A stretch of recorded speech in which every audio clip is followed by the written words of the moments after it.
Okay.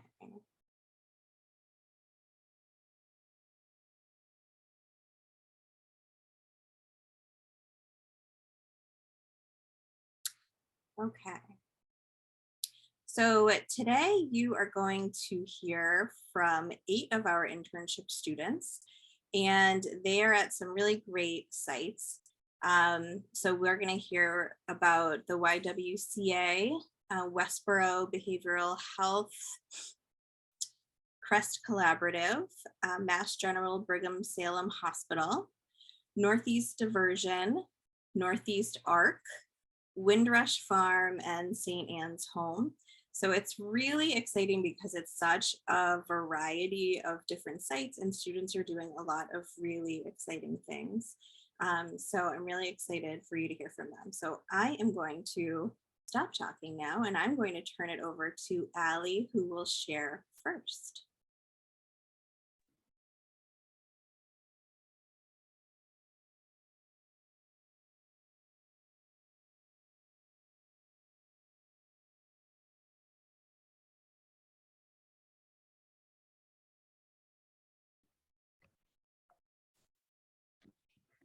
Hi, everyone.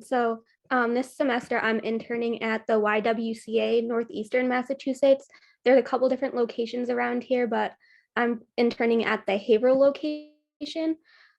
So their mission statement is the YWCA is dedicated to eliminating racism, empowering women, and promoting peace, justice, freedom, and dignity for all.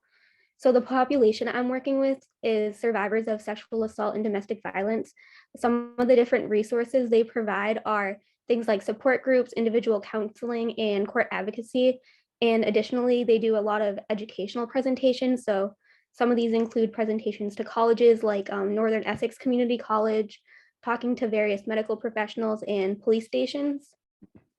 So the staff members there are Renee, she is the site director, and then Celine is the DV and SA advocate. Misty is the residential advocate, and they recently hired Lisa, which is really exciting, and she is also a DV and SA advocate. So my supervisor is Renee, and this is a bio, so some of the things she does at the YWCA is doing individual counseling, a lot of different workshops at different schools and trainings. And then she also helped with the residential program, which is for homeless women or who have low income. And so they have 10 different rooms and they have a shared living space, which is really nice. And so as an intern, I have been helping with creating different educational materials. So one thing I helped with was talking about catfishing and virtual relationships. I'm also helping with the women's support group, which is virtual. And then I'm also sitting in on various counseling sessions. So this past week, I was able to sit in on my first intake session, which was really exciting. And I'm able to learn a lot from that. And then I'm also helping with programs at a local middle school. And so I helped with the health class and did a presentation there. But starting next week, I'll be helping with an after school program with various girls at the middle school. And so while I've really been enjoying it so far, there are some challenges one might face as an intern there. So one of those is it's a really heavy topic. So it can be a lot to deal with and it can be uncomfortable when sitting in sessions. But luckily the staff here is really supportive. So if I ever have any questions or I'm having a hard time, they said I can always ask them questions or talk with them after. And then another thing is you can only sit in on sessions when clients approve it, which a lot of people have been really open to it. But the issue is like scheduling or if not, a lot of people are open to it, but luckily people have been really supportive. And then I chose to intern here because I'm still exploring the different populations I want to work with. So this allows me to explore the different types of experiences I want in a certain population. And then I really liked the people there and the environment when I interviewed. And then I really liked the different services they offered. A lot of them I hadn't heard of. So I really enjoyed learning about those. And then, like I said before, I'm able to help with a lot of different things. So it's helping me understand the career I want to do in the future. So I'm kind of enjoying how I can help with counseling, but I can also help with different educational programming. And then everybody here has been really welcoming. So I've enjoyed the team there. They let me sit in on different lunches and meetings when they have it.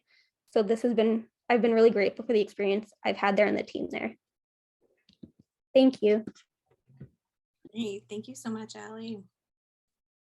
That's great. Okay. So next we have Emily.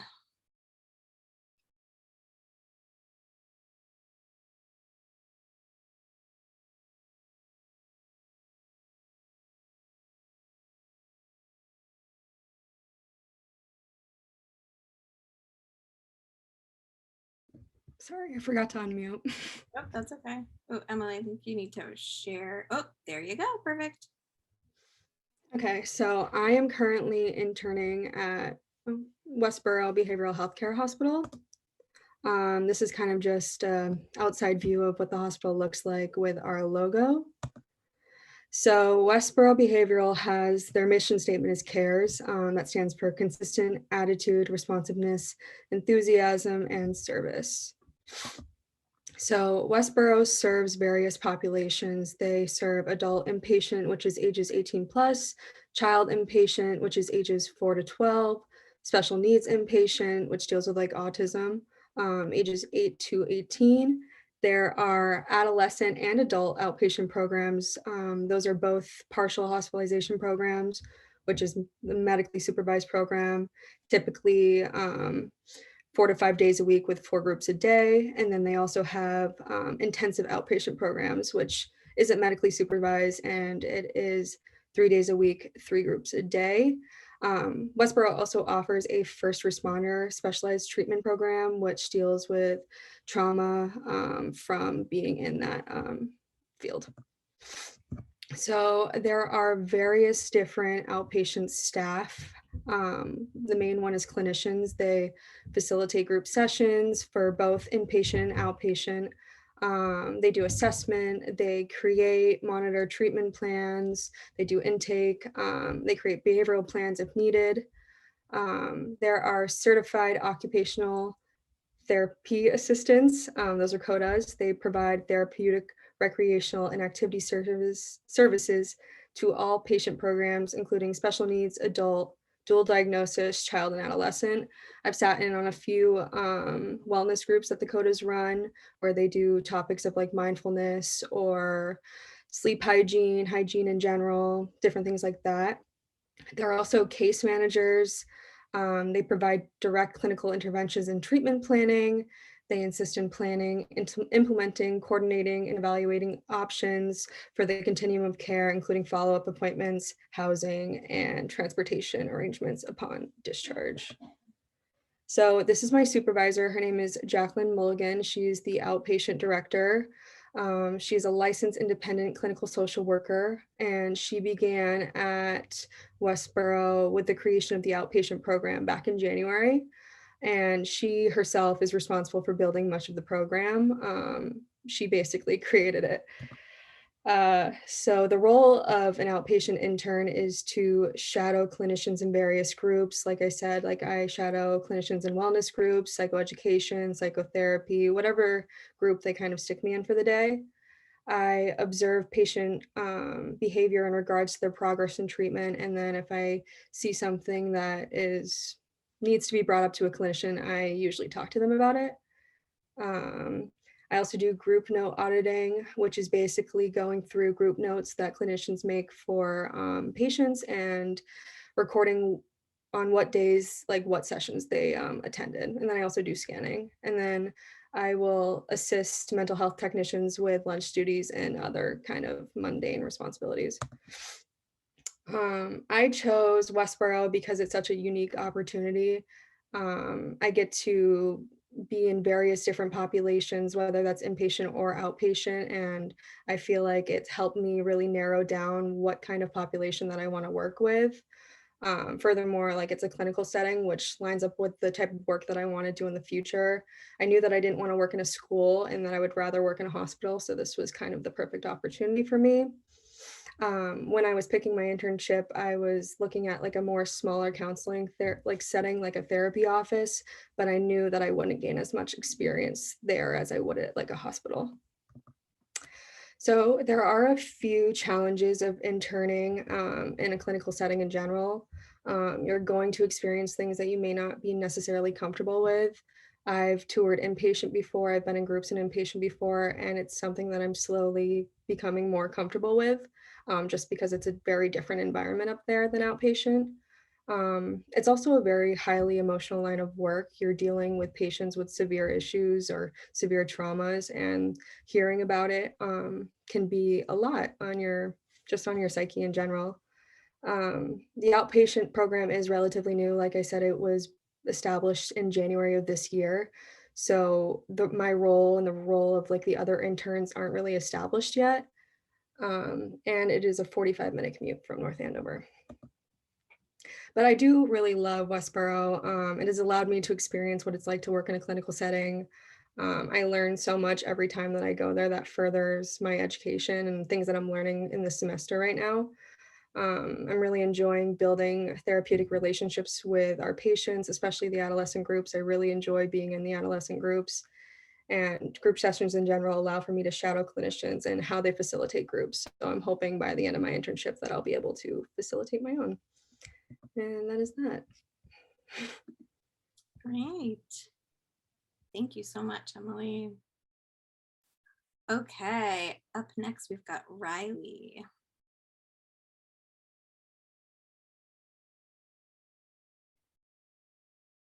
Can you all hear me? Yes. Okay. Hi.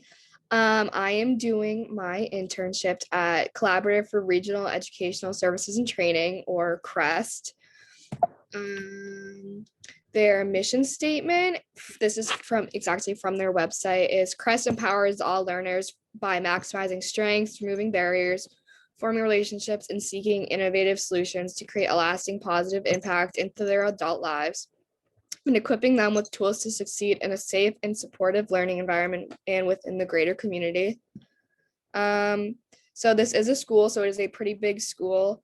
There are about 5 or 6 different programs, but these are the 5 main programs in the school. So I am focusing on Essex Lower Academy, which is elementary and middle school students who are identified with primary social emotional disabilities. And then when they are complete with their lower Essex Academy, they move on to Essex Upper if they need to, which is high school level for students who have documented history of emotional, behavioral, and specific learning needs. EPIC is all ages, and that also include postgraduate students with intensive special needs, multiple disabilities, and those who are medically fragile. Lifeways is also an elementary and middle school who have students who have autism spectrum disorder and intellectual disabilities. And then LifeWorks is ages 18 to 22 with students with autism disorders and intellectual disorders. LifeWorks actually helps these students get into colleges. They help get them into the workforce. And eventually, sometimes they do end up working for the school. You see a lot of faculty who have also graduated from the school who also have been hired there to help. So they're in Essex, which is like the little elementary school for kids who have social emotional disabilities. These are different roles that you can have. Clinicians who conduct testing. So pretty much they're looking at placements for the kids if they need to be admitted into the school, and where they are academically standing. Social workers, they help with CPS, on what their home life look like and if they are in a beneficial home life. Social emotional coaches, these are the coaches who help in crisis when the child is in the red zone, as they call it, which is they are completely in crisis and they need to be helped de-escalated. Assistant directors are pretty much just principals of the different schools. Directors are like superintendents a little bit. They help run the overall structure of the school and facilitate meetings on where the strengths and weaknesses are in each school. Obviously, teachers, they work in the classrooms to help implement social emotional learning and teach the students curriculum. And then classroom mentors are pretty much 2 to 3 support staffs that help the teacher maintain every student that's in their room. So my supervisor is Kathy Giles. She is the director of social emotional learning. She's worked in the education field for about 30 years, but in multiple different roles. She's been She's worked in admin, she's worked in print, she's been a principal, she's been a teacher. So right now she is in a director of leadership role. She helps conduct short-term and long-term planning and goals for students. She helps facilitate leadership and training of implementation of social emotional learning into the curriculum and how beneficial this can be for the students. She meets with faculty about what students are constantly in the red zone and what behaviors is happening in the classroom that's clearly consistent every single day. She looks really at what times kids have like explosions and what is causing them to go into crises. So my roles is a lot of collecting data and analyzing patterns. I work with the students in identifying their stressors and different signals to see where, like, if they're heading into a crisis and how to stop them from getting into a red zone and maybe get them into like yellow or stay in green. I observe clinical tests. I help facilitate group activities. I spend a lot of my time just observing classrooms and how the teachers handle working with the students. They have a lot of guest speakers a lot of the time, talking about different things that students may not really understand completely. And I've also been able to create bonds with the students. This is their service dog, Mo. He is a resident of Crest. He's there every single day. He helps support, calm, and all the students. He's very cute. So with this, I have absolutely loved it. It gives me a new perspective on school psych, which is what I potentially want to go into. I'm working with a population that I've never even seen before or even heard of, so that's really cool. I'm learning more about SDL and all the different thought processes and behaviors behind kids who have social emotional disabilities. There are challenges a lot of every day that I'm there. It is a high stressful environment. There are loud noises, physical altercations, and vulgar language. If you look at a student for too long, you're very prone to like having them scream in your face. Students do get into fights with each other, but as an intern, I do not have the proper training to intervene in those. So they all also care about my safety and want me to get out before I get hurt. But it is very sad to watch these kids. It's not a lighthearted environment. It can put a lot of stress on yourself. You want to be able to have a thick skin because they don't really mean it when they tell you to like get out of their faces and stuff. It's just how they have grown up and they don't know any better. So you don't want to take it personal. And it's also been really hard trying to connect with these students because they don't like new people. So it's very hard to adjust to working with the students when they can't really adjust to working with you. I have always been interested in getting to know children who come from different backgrounds and have different disabilities. So this has really helped me view all of those different populations and working with different age levels and different disabilities that kids have. I've really enjoyed observing the different environments and what their plans look like. So each classroom has different goals and plans for how successful the students can be. So that's really cool. I never really understood social emotional learning until I got into this internship. So it's been amazing how I've developed my own thought process on it, and I've seen one-on-one how it develops throughout K-7 in this. I've also really enjoyed working in the office, but also getting hands-on experience. I never knew I would want something that dealt with paperwork and stuff, but I've found that it's a good time to take a break from the chaos to just have like a little reset, but you're also still trying to do good for the students. And then I've also found just trying to have connections with them and have those hands-on experience is also really important. Yeah, that's it. Great. Thank you, Riley. That was great. Okay, Brianna, you are up next.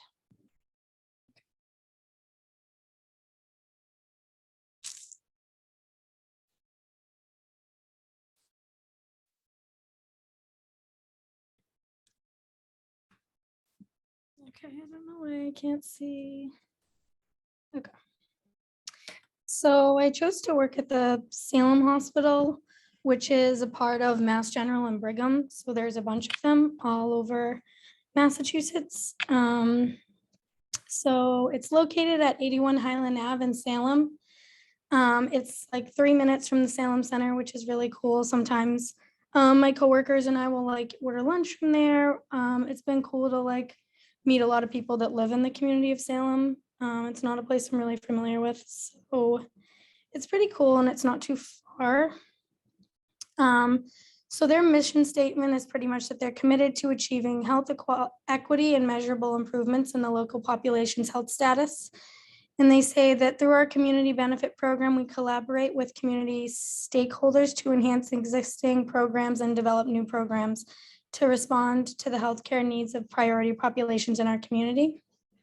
So in that community benefit program, it includes reducing healthcare disparities, increasing access to care for vulnerable populations, expanding innovative community and school-based programs, fostering social and family support systems, improving knowledge of healthy habits and behaviors, and enhancing educational and career opportunities.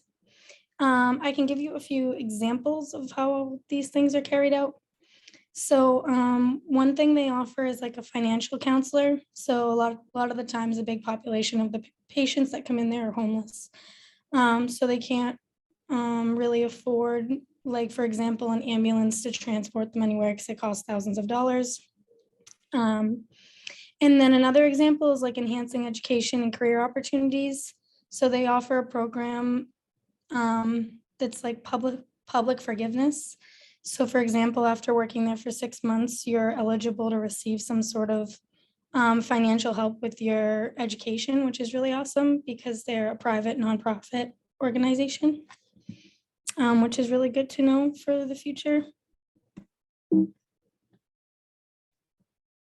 So the population of interest that they serve is basically adults, children, or geriatric patients that are experiencing a psychiatric emergency who are being evaluated for level care placement and treatment recommendations.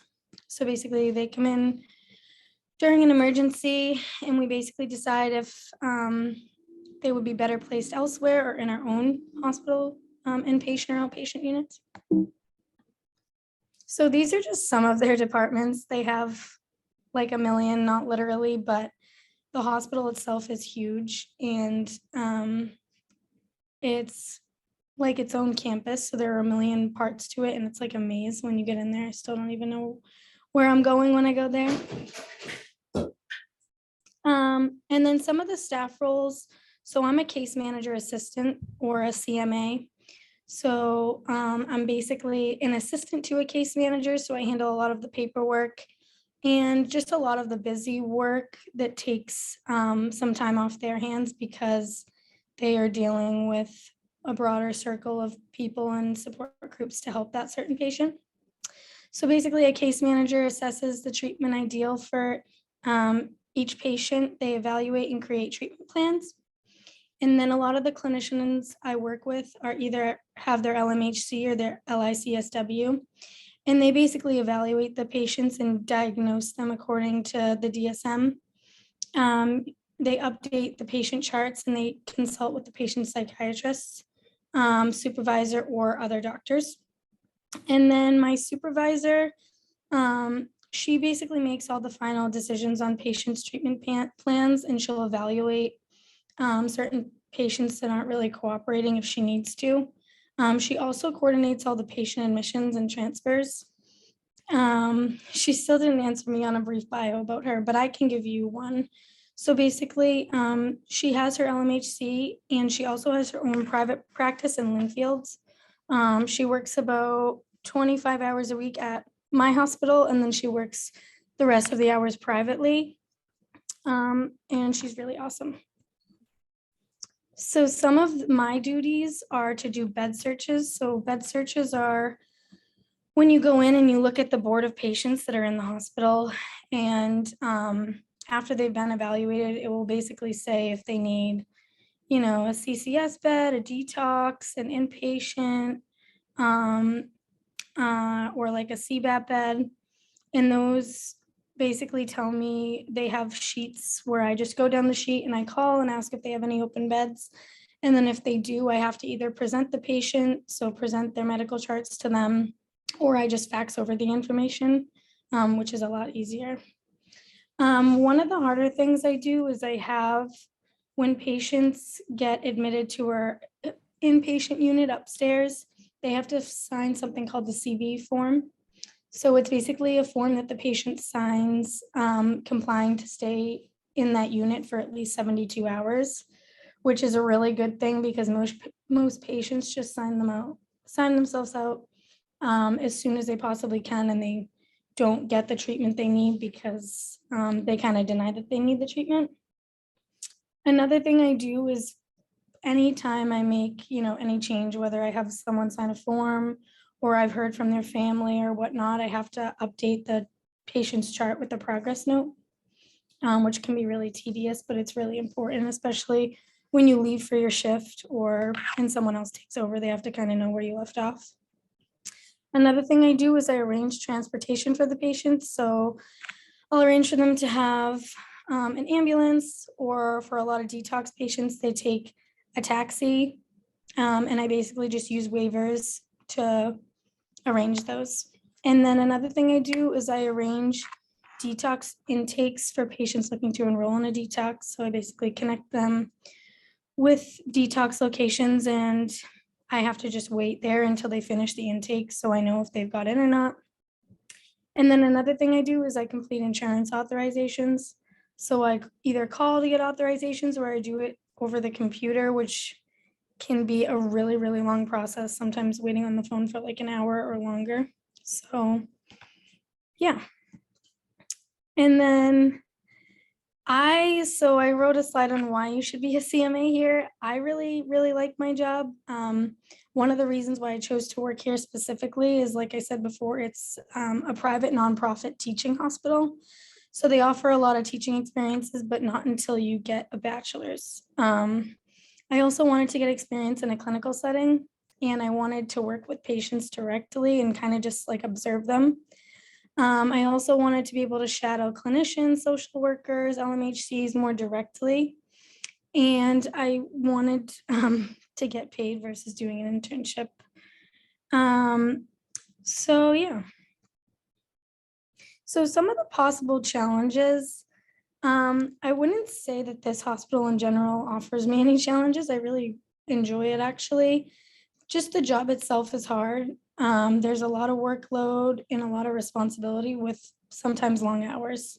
One of the nice things they offer is for like all the per diem employees, you get like paid lunches, and my supervisor is extremely nice and understanding and flexible about hours. There is a lot of us that work, so it makes it easy if you want to, take a day off or something in your schedule changes. And I think it's a really good position for someone taking that stepping stone position, who kind of just wants to get a little jump start in the field of clinical mental health. So some of the things I like most is that the environment is very healthy. A lot of the things we talk about in our office are just like very pleasant, and I think that a lot of people that I work with, they experience a lot of hardship throughout their job. So we always try to like lift each other up and be, the nicest people we can be and be good supporters. Like I said, I love the flexible hours. I really enjoy my supervisor, and I love helping patients and working in a fast-paced environment because it can be very fast-paced when it gets busy. So yeah, I think that's it. Thank you. Great, thank you so much. Okay, up next is Kelly.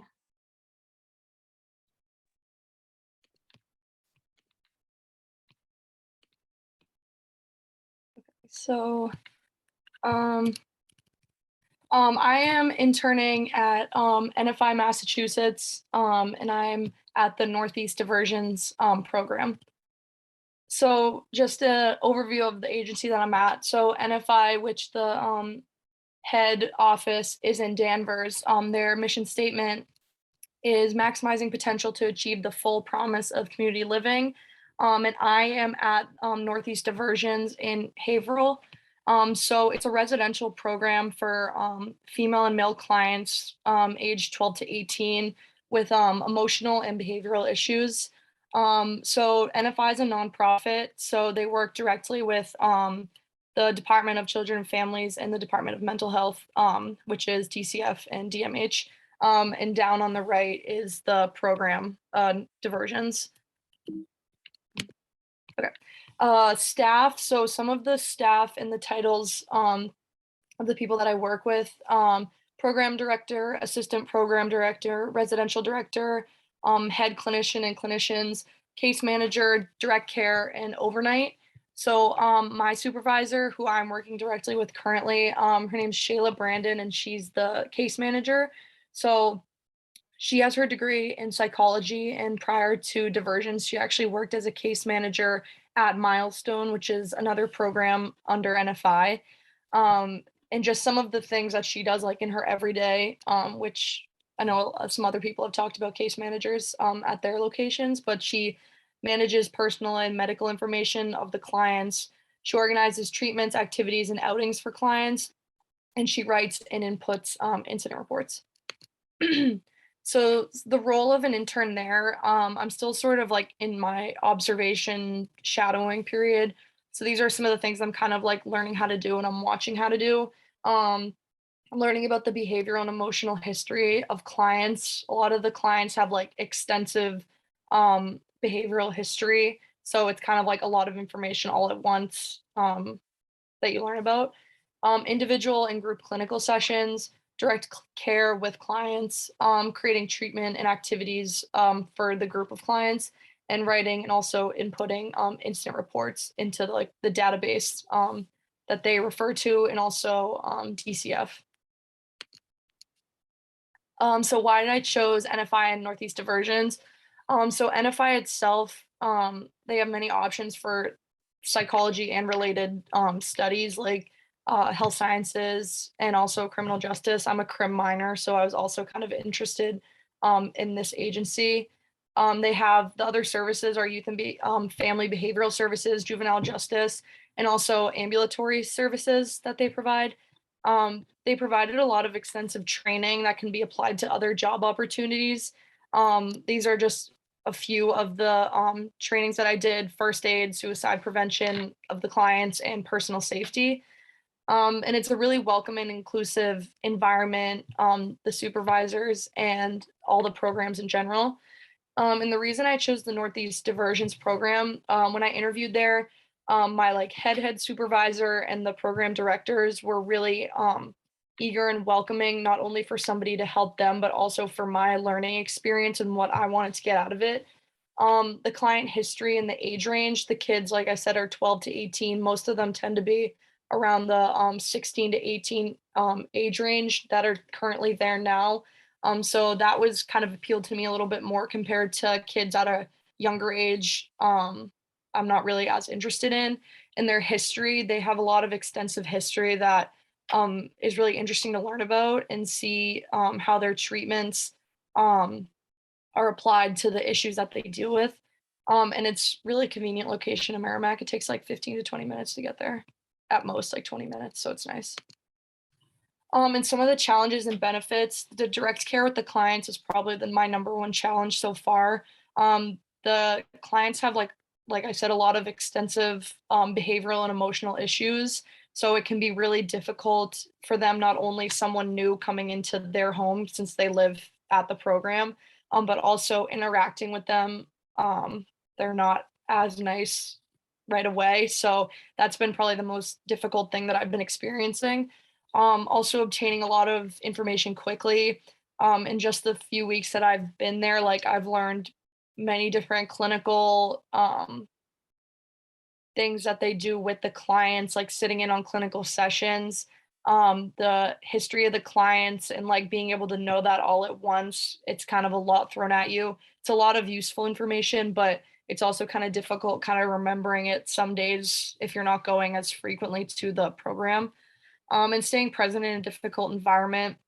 Like I said, these kids experience a lot of extreme issues with their family, with themselves, all that. So it can kind of be difficult to stay engaged. And it's really typical in these fields for there to be burnout really quickly, which they emphasized a lot in the trainings, how to kind of stray away from experiencing burnout and also prioritizing your mental health and well-being, which is best for the clients also when you're kind of in your best state of mind.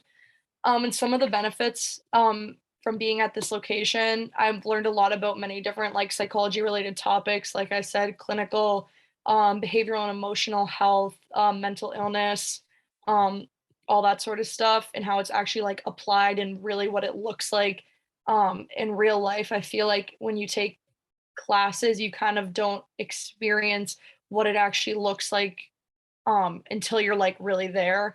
And it's a lot different than from what honestly I've learned in a lot of classes. So it's kind of nice seeing what it really is like in real life. Meeting new people with various backgrounds. A lot of the people I work with have many different educational backgrounds, different experiences at different placements before, and kind of how they ended up and what they bring to the table at diversions.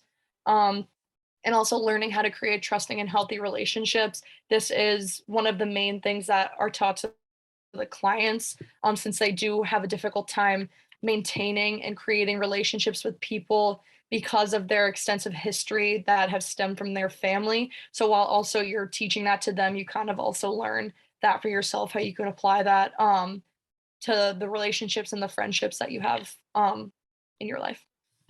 So that's it. Thank you. Awesome. Thank you so much. Okay. All right. Up next, we've got Angelina.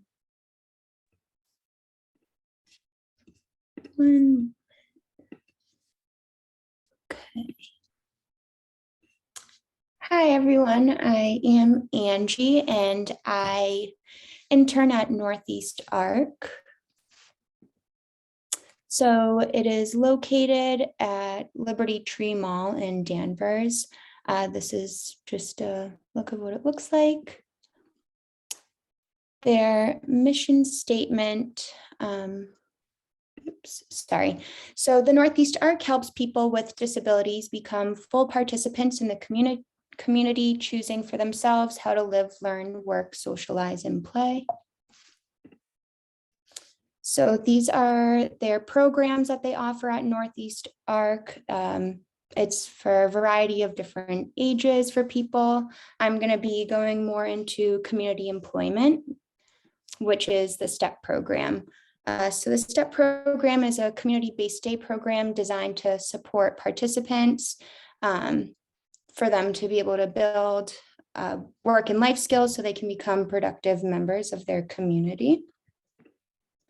And so who we serve, Northeast ARC has served those with a broad range of disabilities since 1954. This can include autism, Down syndrome, physical disabilities, and the STEP program focuses on adults above the age of 22. And so the roles of staff members, so staff members focus on skill development and employment in the community. They ensure participants that they are able to achieve personal employment goals. They serve as role models for individuals, and they provide opportunities for those individuals to have their choices. And my role as an intern is just contributing by the team by participating in activities. So we do things like karaoke, Jeopardy. We went to Salem, Massachusetts for a little trip last week. I also just help staff members when I am needed, and I shadow, bringing participants to where they need to go. So certain times of the day, we'll go out within the mall, we'll go to different stores, we'll go grab lunch, and just being there as another support person. This is my supervisor, Terry. She started working at Northeast ARC 7 years ago, and she helped launch the STEP program.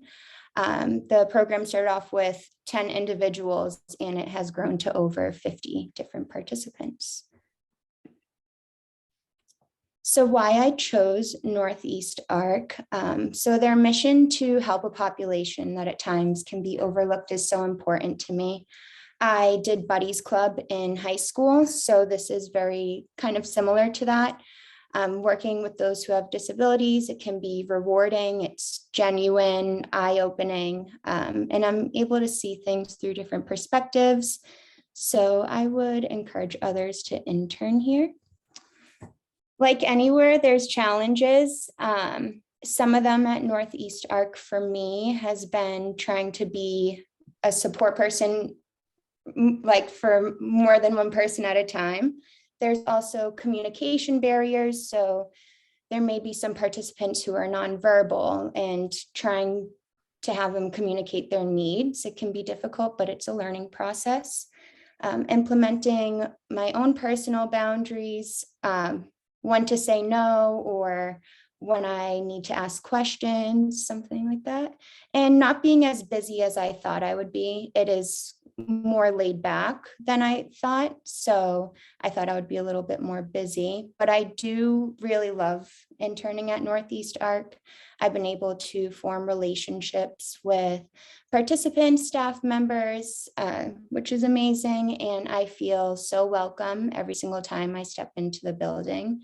And I learn more about intellectual disabilities and their own specific needs, and just getting out of my comfort zone and forming skills that I will be able to use later on in life. So yeah. Great, thank you so much. Okay. Next, we've got both Sherilyn and Nadia. So, oh yes, I am sharing yours for you. So I will get your screen.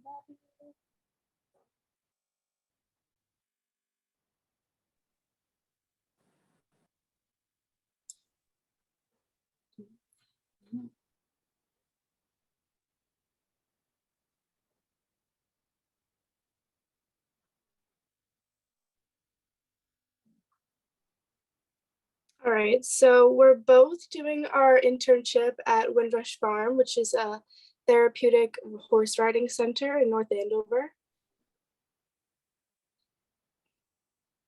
So their mission statement is that it's posted on their website, and like everything's like what they go by. Windrush Farm promotes confidence, independence, and well-being in children and adults with physical, cognitive, and emotional challenges through therapeutic riding and horse-related programs. Windrush Farm extends their mission statement into 4 categories, which are experience, expertise, education, and excellence. Their experience, Oops, sorry. it's okay.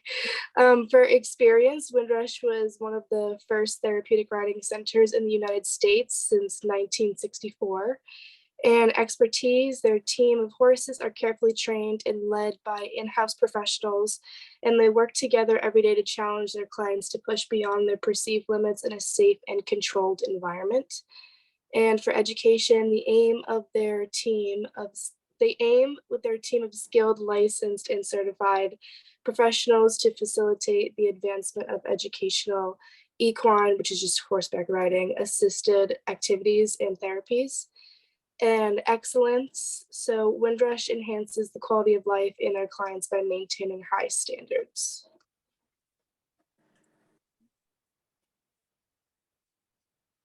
So their staff roles are broken up into 4 categories. The management team is made up of the CEO, the consulting educator, chief operating officer, chief financial officer, and program director. The administration is made up of the grant manager, gifts and office manager, programs and marketing assistant, and volunteer coordinator. And then the instructing team consists of all the riding instructors who are all PASS certified. The barn and facility team is made up of the facilities manager, barn supervisor, and barn support. So this is our CEO. Me and Sherilyn work directly with Janet on a lot of our projects because we are mostly remote, but this is just a little bit about her. So she originally is from the UK. She has an amazing British accent that I love. And she lives in Boxborough, and this is her first time being a CEO. She was a marketing director at Dover Saddler. Oh my God, I can't speak.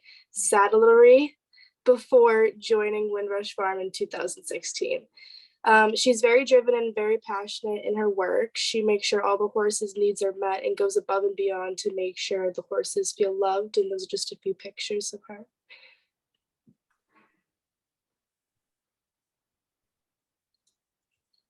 So interns have different roles depending on what their interests are and what they're seeking to be a part of. So some examples of that are assisting in classes, barn support, marketing communications, public relations, photography, development and fundraising, social media, market research, general administration, and farm work.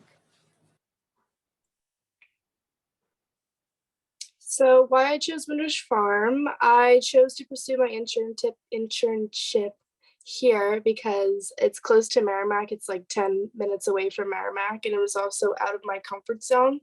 And when I was younger, I used to ride horses for fun and just overall love working with animals. I find it very rewarding. My internship is remote as well as in person, which is nice because I feel like a lot of people have switched away from remote and we're all going back to in person, but there is a few remote options with Windrush too. And I have a lot of independence on a lot of my projects, which is a lot of self-engaging and self-management, which helps.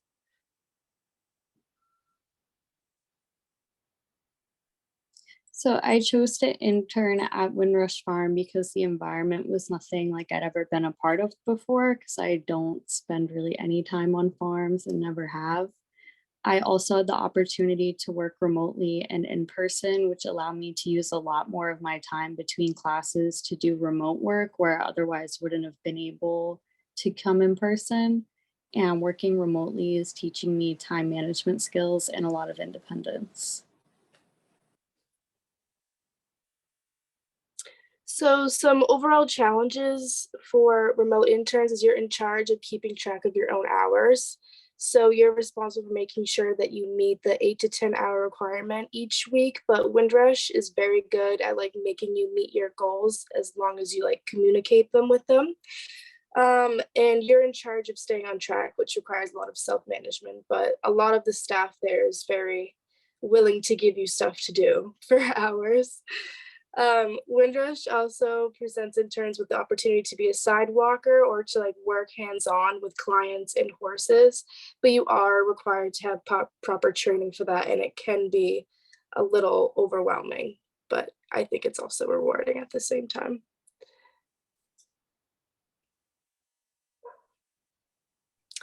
So what I like most about Windrush, I love that I'm able to display to my supervisor what my interests are, and she caters my internship around them. The staff has made me feel comfortable and supported from the beginning, which I appreciate since this is my first internship. The whole staff is all women, which I love. So it's a lot of female empowerment there. And in addition, I love the remote aspect of my internship. So I'm able to cater it to around my schedule. And I'm also able to collaborate with other interns such as Sherilyn and the staff on projects. And this allows me to get stuff done faster. And also it's just more interactive and fun.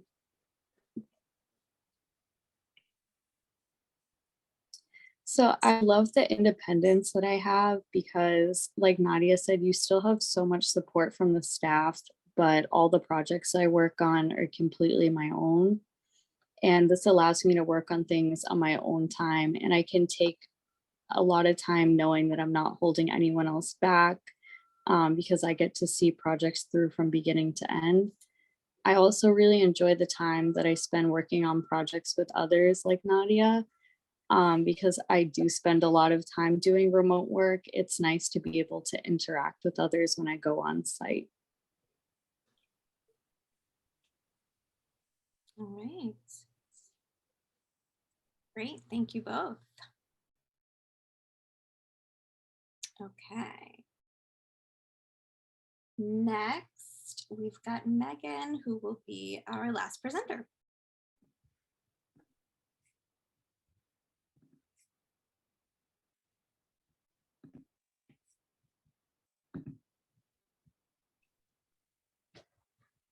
Can you hear me? Yes. Okay, so this semester I'm interning at St. Anne's Home, and that's located in Methuen, Massachusetts. This is their mission statement. It's straight from their website. So it says, since 1925, the mission of St. Anne's Home and School has been to support, nurture, rehabilitate, educate, and advocate for children, adolescents, and young adults who are faced with serious emotional, behavioral, and mental health challenges and learning disabilities by providing high-quality, state-of-the-art programming and services in collaboration with these children, their families, and other community and state agencies and resources. St. Anne's assists them in overcoming their disabilities in the least restrictive setting. So some of the populations that we serve. So we have about 4 programs. It's the residential facilities, the CBAT, and the TCU. CBAT is a community-based acute treatment, and TCU is transitional care unit. In CBAT, they're typically, it's one step down from like the hospital psychiatric level. So they'll come to us and they typically say that they stay for around 2 weeks. Sometimes it can be much longer. Outpatient therapy, stuff like that. And then they have an education program. So St. Anne's actually has a school right in their building. A lot of the residential kids attend school at St. Anne's. Some do not, some go to public school. But they typically serve children ages 5 to 18 or 17 years old, who a lot of the times have experienced very traumatic things or have emotional, behavioral, or social disabilities.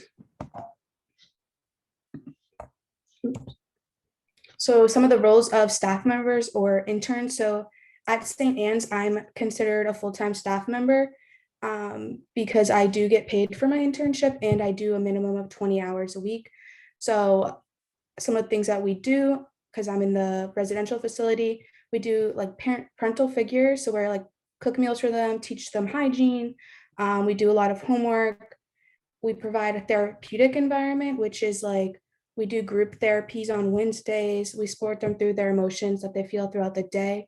And you really have to be unbiased and supportive because sometimes there's 15 kids that I work with on my unit. They're all girls, and specific children can be very like a lot at some times, but regardless of how they've made you feel throughout the day, you have to be there and support them and protect each child. So from other children, you have to protect them from their parents or guardians. If they call and they're not supposed to have contact, you are responsible for making sure that they're not in contact or things like that.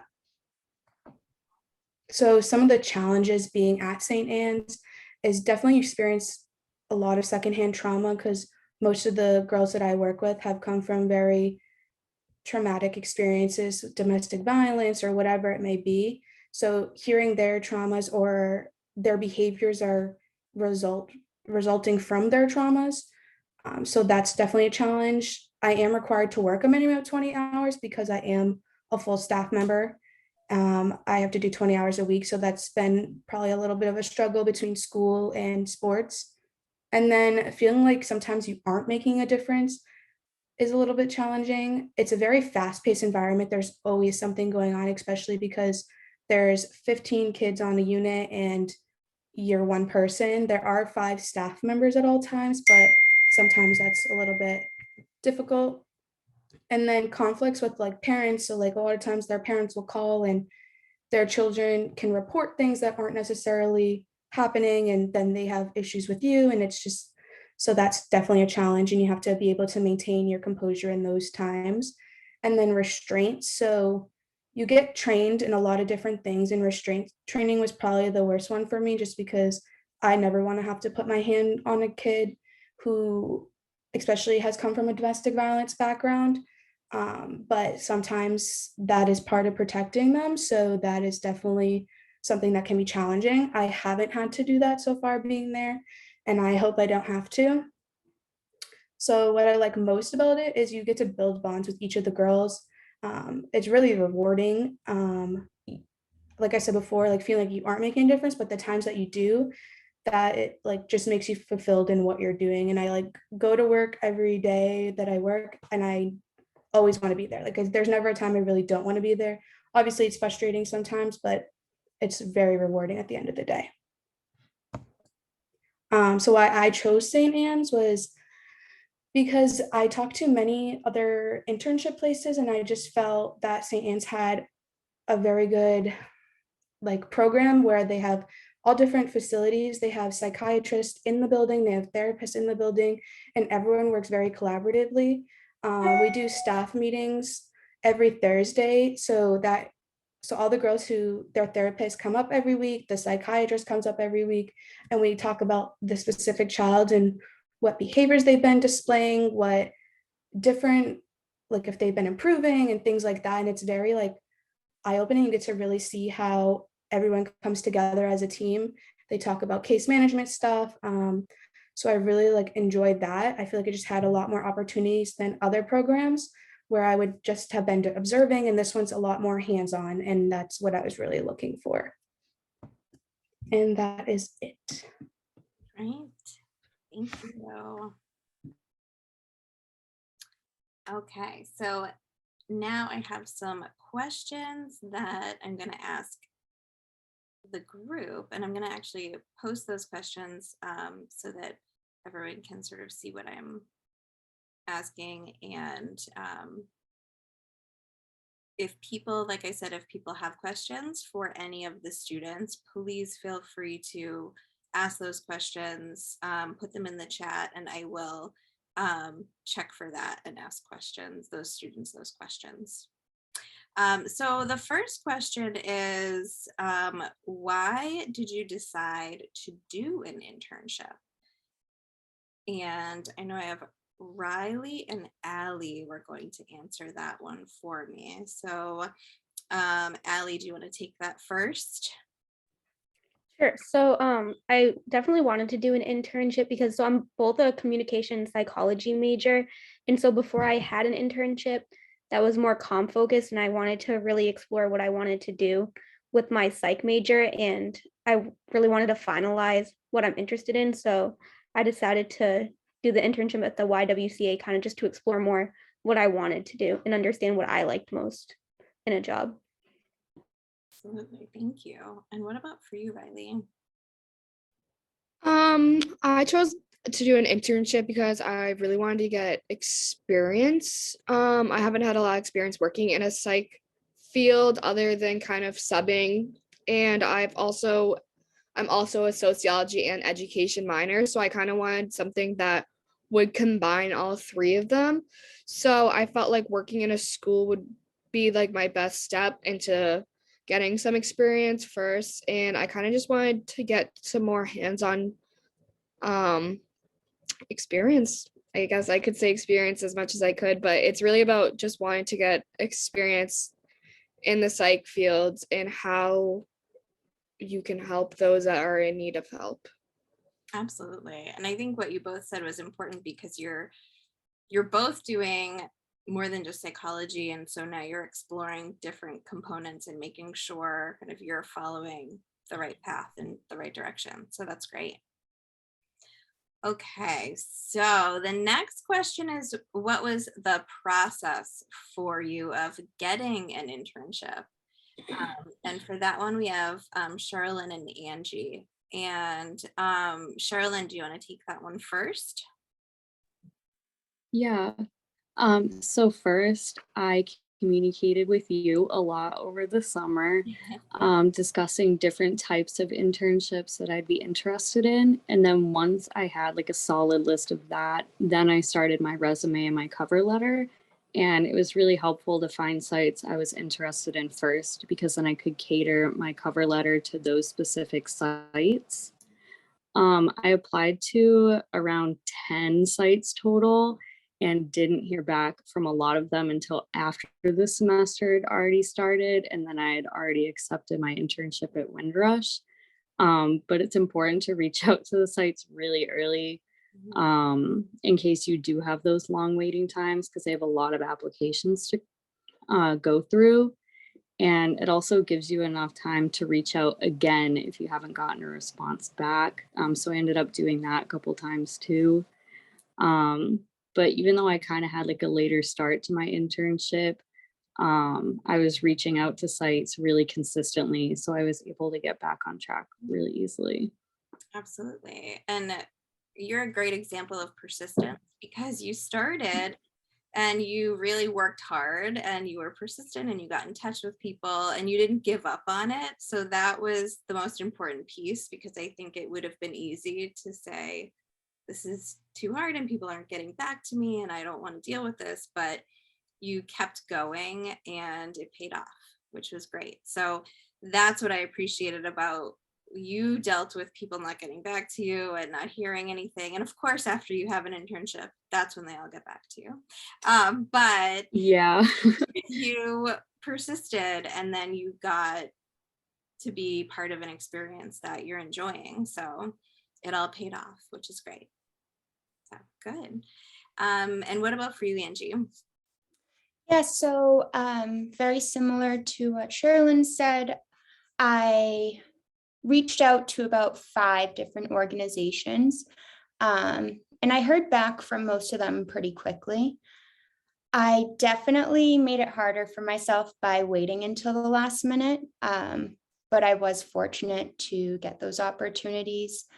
I did go for an interview and training at another organization, and I kind of figured out that it necessarily wasn't for me, but I made sure to still have good contact with all the organizations because it's important to create those networks, and just keep good relationships in case anything for the future.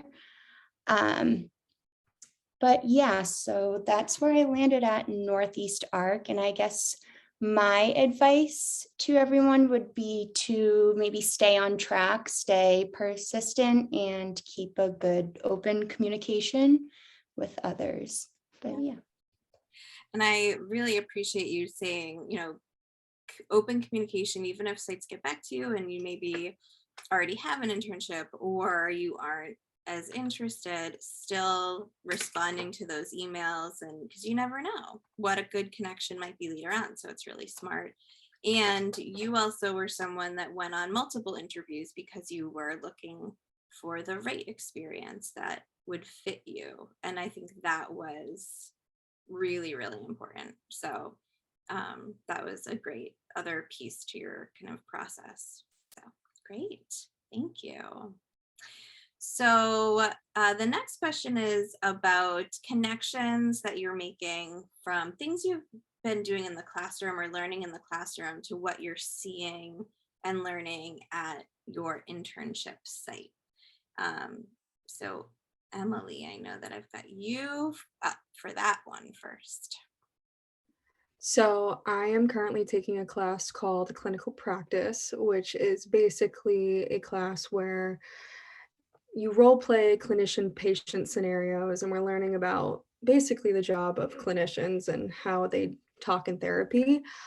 So we're learning about like the different types of questions you should and shouldn't ask patients, or the different types of ways that you can respond to patients, or nonverbal observation, a whole bunch of things. So when I'm going to my internship and shadowing these clinicians, I'm seeing that in person. I'm seeing them kind of respond in the way that a clinician should respond, because it's hard to adapt to that way of thinking and like talking to patients in a way that's respectful and you're not crossing any professional boundaries. So it's very interesting. Plus I have that class Tuesday, Thursday, and my internship is right after. So all of that information is like fresh, and then I'm going and really observing it in person, which is super fascinating and super interesting. That's great. Yeah, it's so cool to see it really applied. It's just really puts it all into context and feels really just real, because it's like, okay, I can sit and do this in class, but now I'm really seeing it. And then I'm seeing professionals doing it and taking all that in. So it's really, really cool. That was always my favorite part about doing internships, was all that applied knowledge.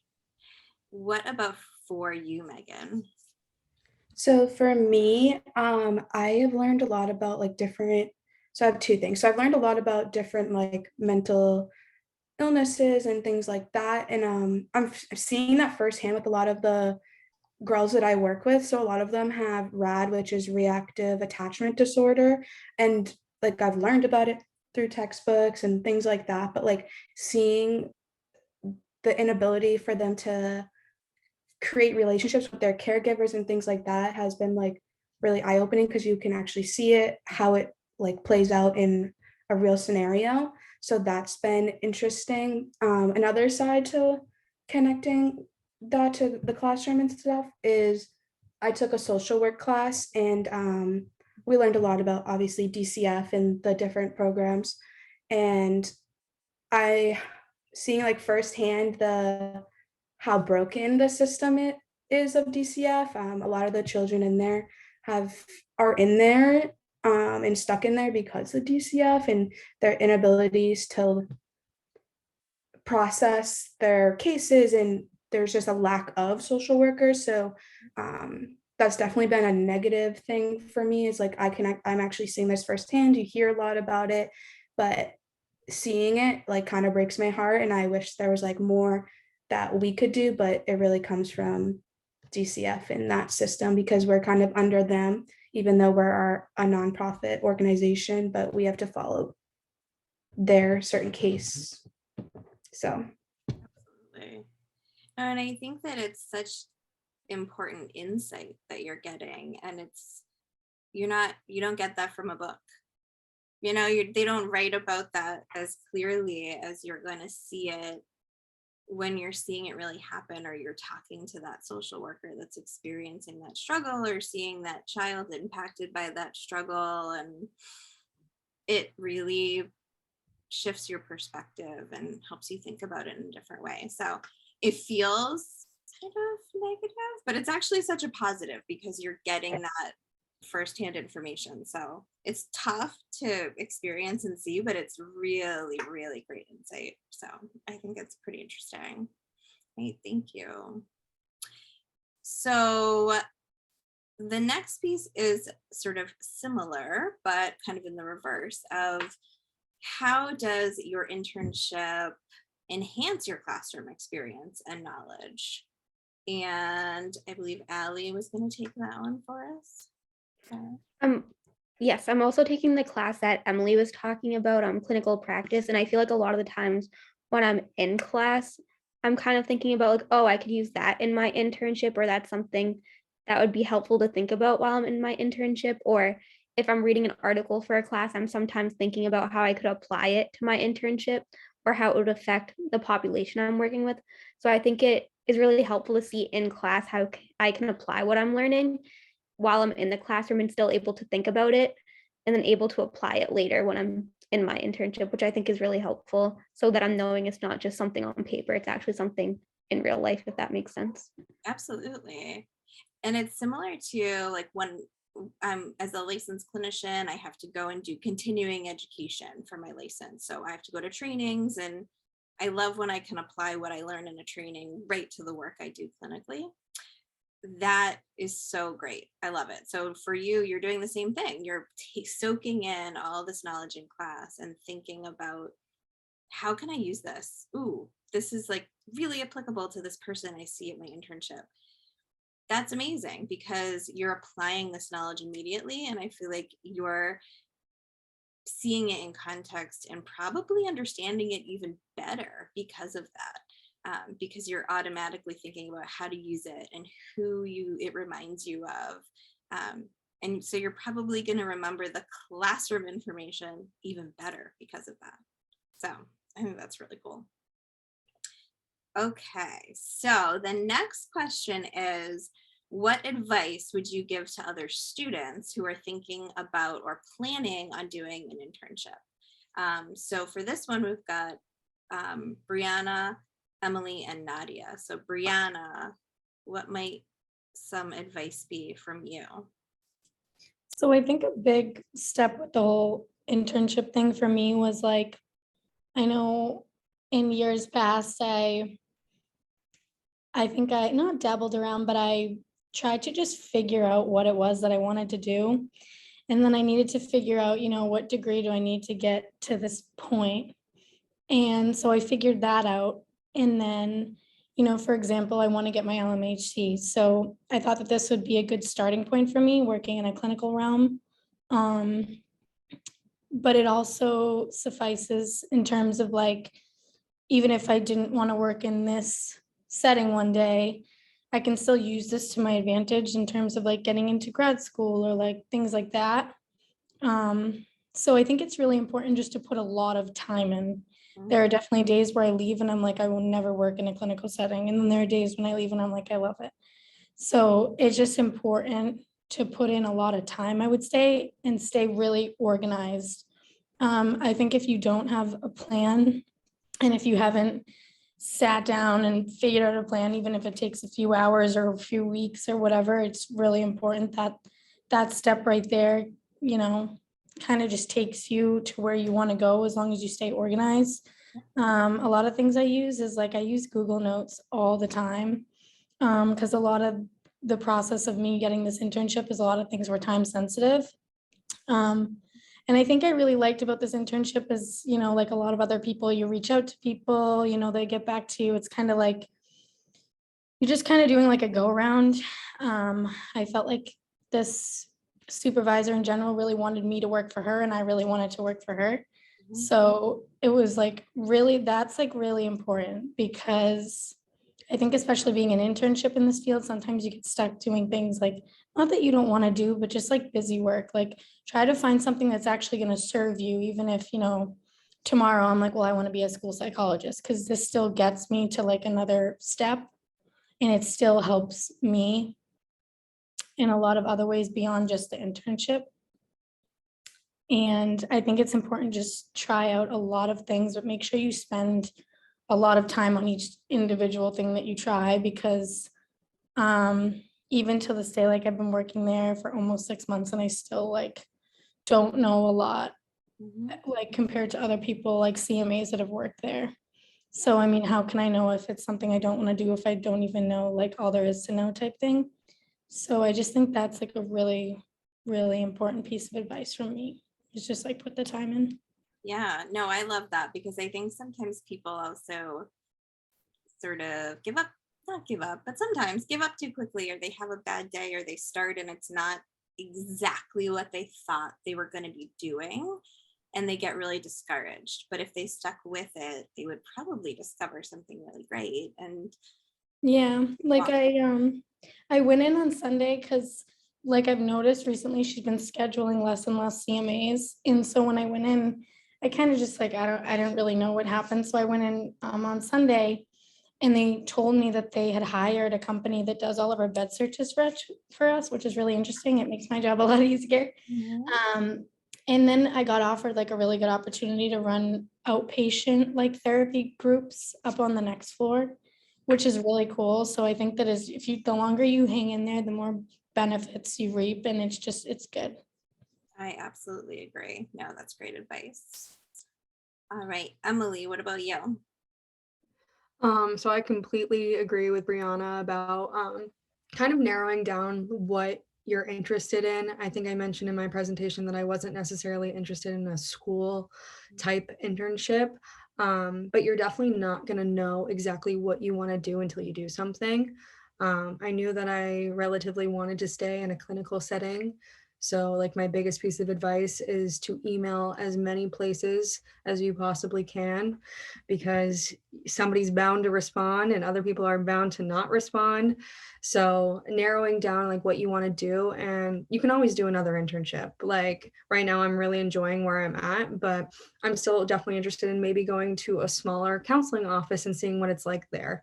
Internship is really all about experience. So just picking what you want to do. Katie provides a spreadsheet of multiple different internship sites that you can look through in various different things. Like I said, school, clinical, Windrush Farms is a very unique one too. Like there's so many different things that you can do. So narrowing down what you want to do, emailing a bunch of places, and somebody will answer you and you will get one. So you're pretty much guaranteed an internship somewhere. Absolutely. And I tend to help as much as humanly possible to make it happen. And And I love that too, what you said, Emily, because you would just need to reach out to as many people as possible. And a lot of you did that. It's like, as many people as I can possibly email in a day, I will. And widening your interests is always a good idea, just in case, but then you'll find that fit. And you can definitely do a second internship. More and more students are doing that, which is really great. I highly encourage that. So continuing to have different experiences and doing a second internship at a different place, or staying at the same place if it's something that you're really invested in, that can happen. So yeah, no, I think that's wonderful advice. Thank you. And Nadia, what about from you? Any advice from your perspective?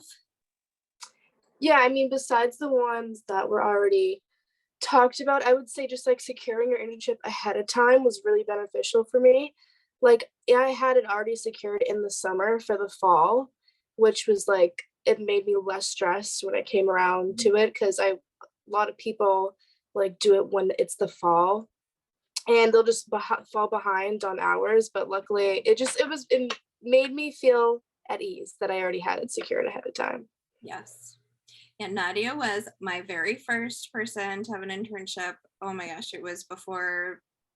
It was like the end of spring semester. Yeah, I think it was before finals even happened, and it was very impressive. But that's the goal, and it's possible. It's harder to do that. Some sites don't want to connect that early, but some do, and you found one, which is perfect. And then you didn't have to think about it, or like you said, you don't have to stress about it. You're done, and you just have to wait for it to start. So that is ideal. If that is your story, oh, that's ideal. And that's sort of the goal. And then we'll work on helping get you as close to that goal as possible. So absolutely. Okay. So the next question is for Riley. And it's, what do you hope to gain from this experience? So I feel like I've gained a lot, not even just working. I feel like I've gained a lot of like confidence in just working in the school, but being surrounded by professionals. They've really taught me all these different ways and skills that have been applied to them, like in the classrooms, and how there are so many different opportunities for a school psychologist. I've actually been talking to my supervisor for the past 2 weeks about continuing my internship for next year, because I've absolutely loved it. But I have been thinking about looking more about the clinical side, because I do have technically 2 supervisors, but I work mainly with the director of social emotional learning, but I also can work with the director of clinicians there. So I have really been interested in splitting my time between the 2, because I love what both of them do. And I feel like it's both kind of what I want to do with my life. So I actually reached out to Katie like last week, talking about doing an independent study with them for next semester, because I've just absolutely loved it. And they were also my first people that I've reached out to about an internship. And I never thought my first organization and company that I interviewed with, I would actually stick with it for the whole year. But I've absolutely loved it. That's great. I love that. And I think part of it too, for one, being offered the opportunity to stay, you should feel proud about that, because obviously you've done a great job already and they want you to stay. So definitely feel good about that. And I think that it's a great opportunity then to learn even more. And like you said, look at this different side of things, maybe work more with this other person. Mm-hmm. They're also a place that is wanting to know what you want to do and what you want to explore, which is so important. So that's a place you really want to stick with. So there are opportunities for students who want to continue, and then you can do an independent study, still get credit for doing that internship, and then really form this independent study or directed study around what you want that experience to be, which is really fun. So great, thank you. And last but not least, we started with Allie, we're gonna end with Allie again. So for you, has this experience helped you better define what you might want to do in the future? I think the internship so far has definitely helped me understand a little more what I think I want to do. I'm still not completely decided, but I definitely know I want to go to grad school. which I've known, but I've been kind of debating, do I want to go more the mental health counseling route or social work? And I think I'm starting to see how I might want to work with the systems more and possibly do more social work, because as much as I find counseling interesting, I think I kind of like the idea of being able to help with larger scale things in different areas. So I'm definitely interested in exploring that route a little more now. Great. And I think it's so important because you might not have known that if you didn't have some of the experience. So I think that's great. And I think we heard a little bit of this question being answered by everyone. I think we've all gotten some really important information based on your experience, which is so great. So thank you for indulging me in answering all my questions. I'm going to quickly go through a couple little bits of information for people and give anyone listening a chance to ask questions. If they have questions they want to ask people, our student interns, please put them in the chat while I go through a little bit of information quickly. One piece I wanted to just say is we now do the internship course in the fall, the spring, and in the summer. So summer term 3, we do the internship course now. So you have the opportunity to also do an internship over the summer if during the semester it's a little bit challenging for you. And it is, 8 to 10 hours on site each week, working with the site. There are some that still do some remote, so that's a potential.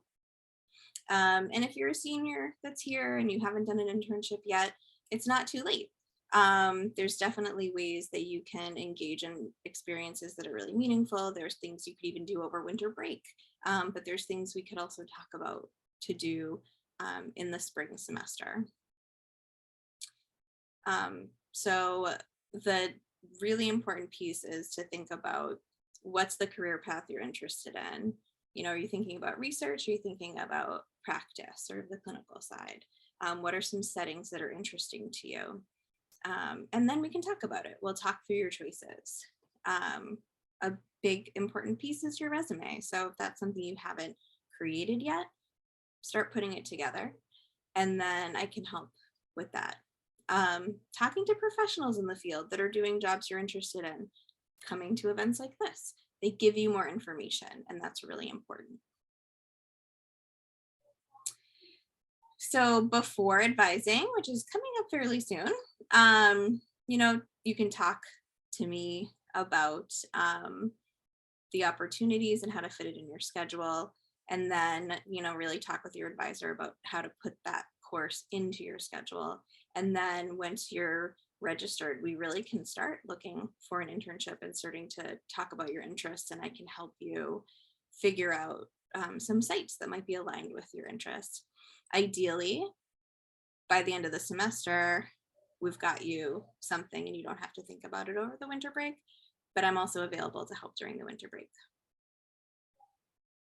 So again, just thinking about having an internship, think about your career goals. Creating space in your schedule is really important. Going to the career and internship fairs, take some time to do some research on your own. I have places I can recommend, but I'm more than happy to hear from you if you have some place that you're interested in. Shadowing is also a great idea. Volunteer work is a great idea, and they can also help build on your resume that you're working on. Contacting potential employers or potential internship sites early and often. And also the biggest one, honestly, is not being afraid to ask for help. Any student here that was having trouble, the best thing they did was reach out to get support, and we brainstormed and we could think of how to connect with other places and other internship sites. So one thing I will say that all of our past internship fairs and student-led internship discussions that have been virtual have been recorded. So they're all posted on the internship website. So you can go and look at some of those and hear about some different sites that might be different from some of the ones that students talked about today to get even more information about some of the options that are out there. And if you want any more information, please be in touch with me. and look at the website, check it out, and see what information is on there that you can get. There's a bunch on there, and I'll be adding even more updated information for you.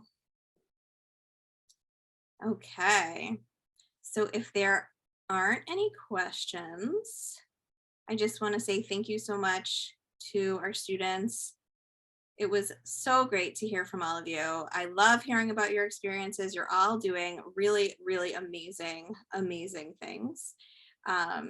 So I just appreciate you sharing that with all of us today.